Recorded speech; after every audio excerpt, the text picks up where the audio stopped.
बिस्मिल्लाहिर्रहमानिर्रहीम। सवाल, गुस्ल में कितनी बातें सुन्नत हैं? तो हमने आपको गुस्ल करने का सुन्नत तरीका सबसे पहले बता दिया था कि किस तरीके से गुस्ल करना चाहिए। जो तरीका है ना, उसमें सारी सुन्नतें ही हैं। मिसाल के तौर पर सबसे पहले गुस्ल की नियत कर लेना कि मैं नियत मतलब दिल में इरादा कर लेना गुस्ल का। फिर दोनों हाथों को गट्टे तक धोना, इस्तिंजा की जगह धोना, और बदन पर कहीं पर भी कोई गंदगी लगी हो तो पहले उस गंदगी को साफ कर देना। फिर नमाज की तरह जैसे वुजू करते हैं पूरा वुजू करना। उसके बाद अपने पूरे बदन पर हथेलियों में पानी लेकर चुपड़ना, मलना, पूरे बदन को मलना ताकि पानी सही से पूरे बदन पर बह जाए। उसके बाद में दाहिने मूढ़े पर, फिर बाएं मूढ़े पर, फिर सर से लेकर पांव तक पूरे बदन में पानी बहाना और उसको मलना। और ऐसी जगह पर गुस्ल करना कि जहां पर कोई ना देखे। औरतों का बैठकर गुस्ल करना, खासकर किबला के रुख जब गुस्ल करे तो किबला की तरफ मुंह ना करे। हाँ, अगर कपड़े पहना हो तो किबला की तरफ मुंह करने में भी कोई हरज नहीं है। गुस्ल करने के वक्त में कोई दुआ ना पढ़ना, यही सुन्नत है। गुस्ल खाने में दुआ नहीं पढ़ना चाहिए कोई, ठीक है। ये सब बातें सुन्नत हैं। ऐसे गुस्ल करने के बाद जैसी फारिग हो फौरन कपड़े पहन लेना, उसमें नंगे ना बैठे रहना, ठीक है। फरमाते हैं गुस्ल में कितनी बातें सुन्नत हैं? जवाब, गुस्ल में ये बातें सुन्नत हैं। गुस्ल की नियत करना, दोनों हाथों को गट्टों तक 3 बार धोना, इस्तिंजा की जगह धोना, बदन पर जहां कहीं नजासत हो उसे दूर करना, नमाज जैसा वुजू करना, बदन पर तेल की तरह पानी चुपड़ना, दाहिने मूढ़े पर, फिर बाएं मूढ़े पर, फिर सर पर और तमाम बदन पर 3 बार पानी बहाना, तमाम बदन पर हाथ फेरना और मलना, नहाने में किबला रुख ना होना, और कपड़ा पहनकर नहाता हो तो कोई हरज नहीं।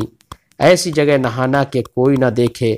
नहाते वक्त किसी किस्म का कलाम ना करना, कोई दुआ ना पढ़ना, औरतों को बैठकर नहाना, नहाने के बाद फौरन कपड़ा पहन लेना।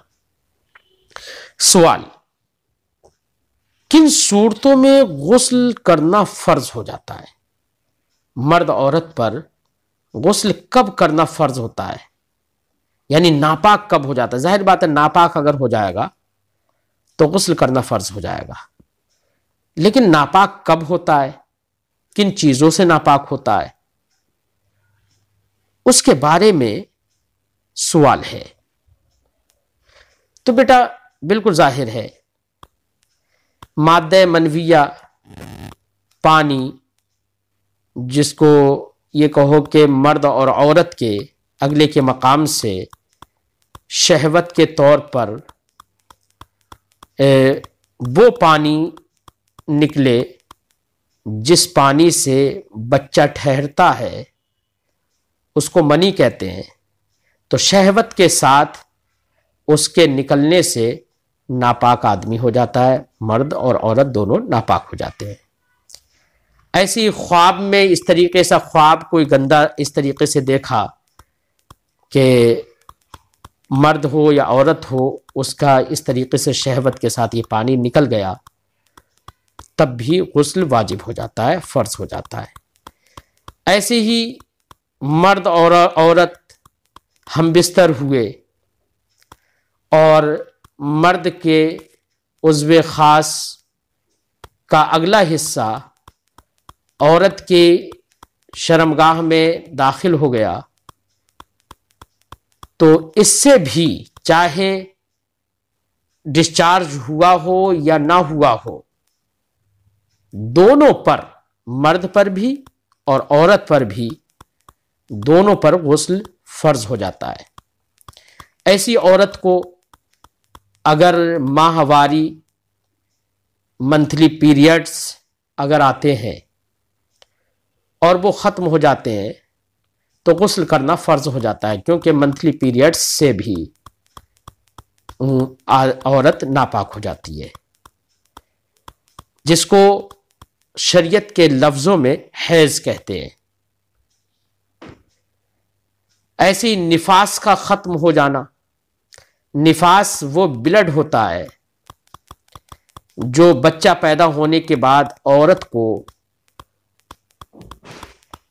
ज्यादा से ज्यादा 40 दिन तक आता है, और कम से कम की कोई मुद्दत नहीं है। 2 दिन भी कुछ किसी को आता है, किसी को 4 दिन, किसी को 8 दिन, किसी को 10 दिन। कम से कम की कोई मुद्दत नहीं है, लेकिन ज्यादा से ज्यादा 40 दिन आता है। तो जो ब्लड बच्चे की पैदाइश के बाद आता है उसको बेटा निफास कहते हैं शरीयत की इस्तिलाह में। तो निफास से फारिग होना, जब तक निफास आता है उस वक्त तक औरत नापाक रहती है। निफास खत्म हो गया तो अब औरत पर गुस्ल करना फर्ज हो जाता है। फरमाते हैं कि मनी का अपनी जगह से शहवत के साथ जुदा होकर उज़्व से निकलना, एहतिलाम यानी ख्वाब में डिस्चार्ज हो जाना, हशफा यानी मर्द के उज़्व ख़ास यानी ज़कर जिसको कहते हैं, ज़कर का सिरा औरत के आगे या पीछे या मर्द के पीछे दाखिल होना, दोनों पर गुस्ल फर्ज कर देता है। हैज से फारिग होना, यह भी गुस्ल को फर्ज कर देता है। निफास का ख़त्म होना, यह भी गुस्ल को फर्ज कर देता है। एक सवाल और है कि किन वक्तों में गुस्ल करना सुन्नत है, तो उसका जवाब होगा जुमा के दिन, ईद के दिन, बकरा ईद के दिन, अरफा के दिन। अरफा यानी जिस दिन हज किया जाता है, 9वीं तारीख, 9वीं ज़िलहिज्जा, और इहराम बांधते वक्त जब आदमी हज करने जाए या उम्रा करने जाए तो इहराम बांधता है, तो इहराम करने के वक्त गुस्ल करना सुन्नत है।